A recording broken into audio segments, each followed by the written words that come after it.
Fellows, thank you.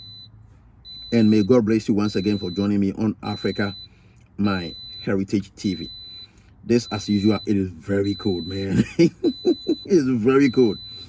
This, as usual, is your boy and your host, Kwame, the African Child. Please, if this is your first time on this platform, don't forget to subscribe to become part of Africa, My Heritage TV. And please, after subscribing, kindly also hit on the notification bell icon to enable you to receive alert on quality videos like this that I'm going to upload. And please, if this video that you are watching has a quality content, it has a very good information for you, it is entertaining you and it's making you feel welcome, then why don't you hit on the like button?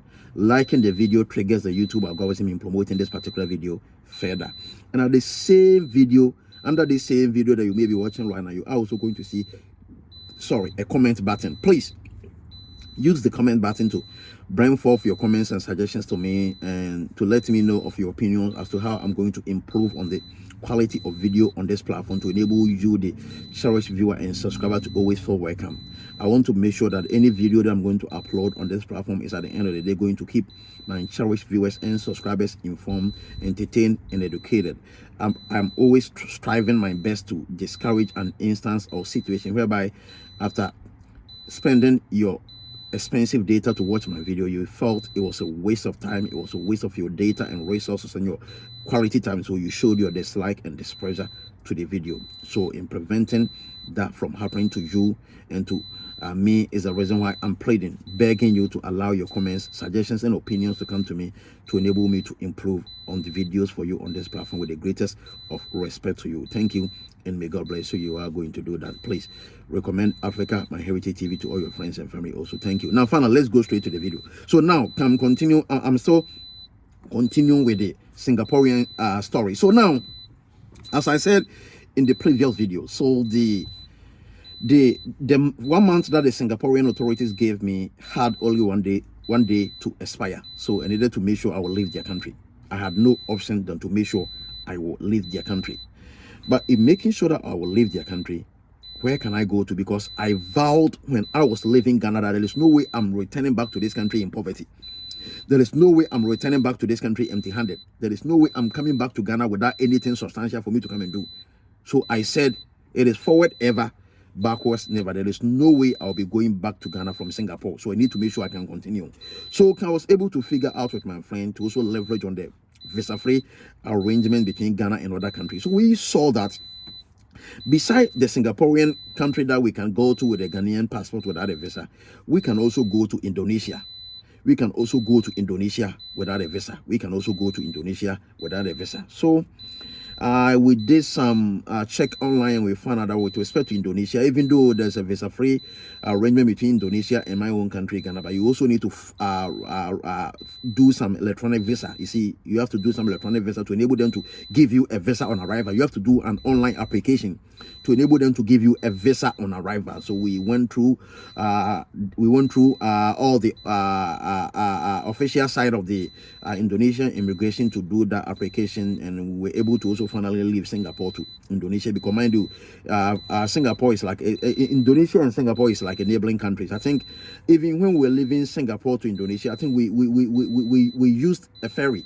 We didn't go by plane. We used a ferry. So there's a ferry that is connecting Singapore and Indonesia. There's a place in Indonesia called Batam. There's a place or a city in Indonesia called Batam, a province in Indonesia called Batam. So Batam is very close to Singapore. So what is separating Singapore and Batam is like a sea. So they have put some ferries on this sea to enable Singaporeans to freely go to Indonesia and to also enable Indonesians to also come to Singapore. So we used the ferry to leave Singapore to Indonesia.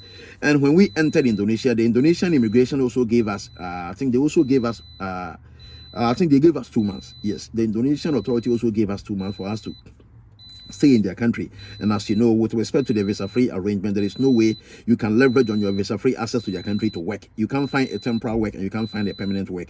You are just there as an ordinary tourist or ordinary visitor.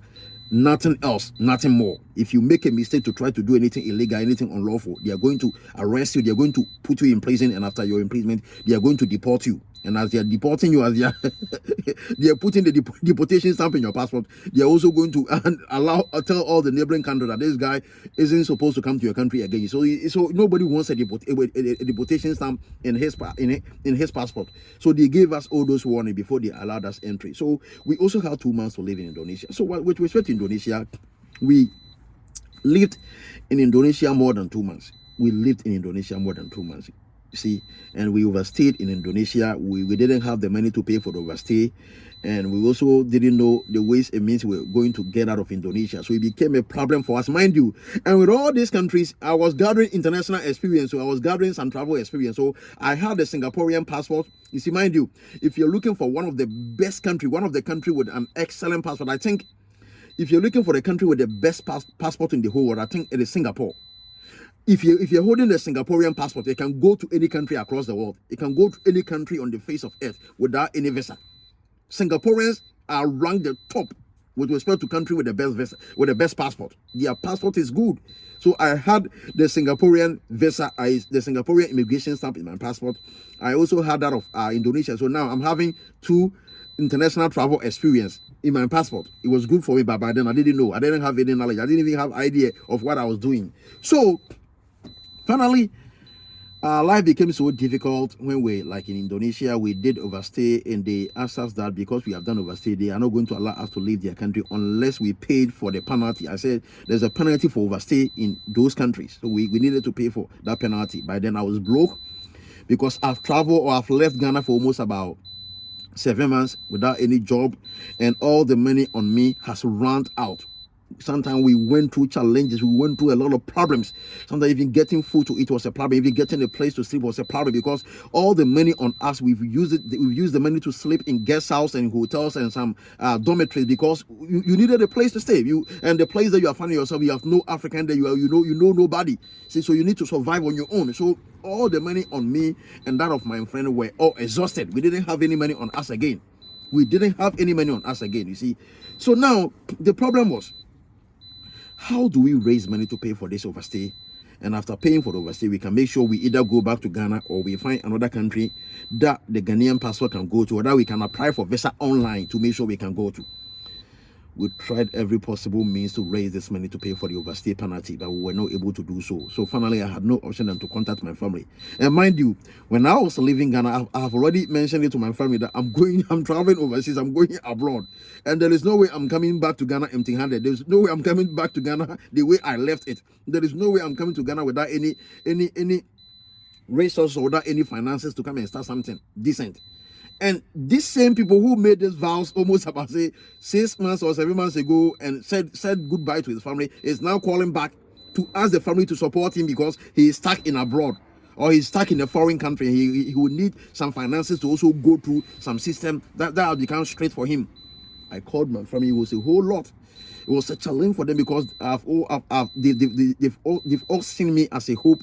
They've all seen me as an icon who is going to see a breakthrough with respect to my international travel, to have a decent country to live in, to be able to work, make money, and to also send them some money, and to also help them back home. Neither do they also thought that I will be calling them to even ask from them money. They thought I'm traveling, I'm going to do my best to make it in abroad, have some money, and to send them some money to also make livelihood. Neither do they also think that I will be calling them to also require from them, or to also seek from them some money to support the journey that I'm still making in abroad, because I've still not yet gotten to my destination. It was a challenge for them. It was a problem. But yet they have no option. They can also allow me to go through that frustration. They cannot be. But then they have even jailed us. It went to a time that they even detained us. They sent us to the immigration camp. They detained us. And if you pay your overstay money, then they will allow you to go to any country of your choice, or maybe go back to your home country. So finally, my family were able to help me to raise that money to pay for the overstay. So after paying for the overstay, they gave us the options to go to any other different country that we want. So now by then, I was gathering some knowledge. I was gathering some understanding about how to travel internationally, because mind you, I'm now in overseas. I'm now in abroad for almost about a year now. So by then, the hardship, the challenges, the difficulties that I went through has given me some experience. He has given me some toughness. You see, he has given me some idea of how I'm supposed to maneuver my way through the rest of the journey that is ahead of me. So I saw that, okay, fine. I'll go back online again to check to see the country that is close to Indonesia also, that I can travel from, because by so I said I'm not coming to Ghana. So I said and make a vow that I'm not coming to Ghana. Oh my goodness. Before I will even continue the Indonesia story, I'll continue. Before I will even tell you where I left Indonesia to, let me close this video here because it has exceeded the time for the recording, so that I can come back again to continue from Indonesia to the next country. Thank you. May God bless you. Please don't forget to subscribe. Thank you, and may God bless you that you are going to do that.